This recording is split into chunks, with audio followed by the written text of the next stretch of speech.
Kwa mbali ubao unasoma 3-2. Dennis Nkane anasimama, kibao kinamuita nje.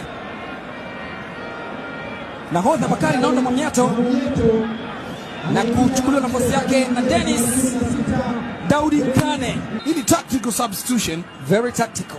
Na moja kwa moja Bangala ndio anarudi kulia kucheza na Dickson Job kwenye eneo la kati. Babu Kaja anakuja kutibua mipango na kuchukua umiliki wa mpira kwa Yanga. Kibwana Shomari, mpira mzuri ndani, unadondoshwa kwa Fisto Mayele. Fisto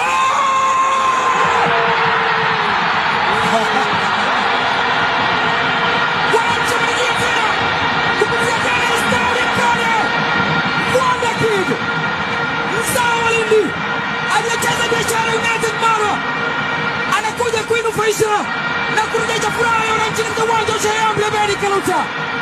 Umbo lake, umri wake si chochote, anamfurahisha tena Gharib Said Mohamed GSM.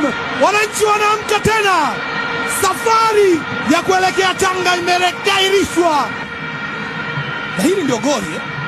Mpira mrefu ambao ulipigwa, Fisto Mayele Mbisa alicheza, lakini hakukuwa na mtu wa kufanya clearance kwenye yale makosa ambayo yalitokea.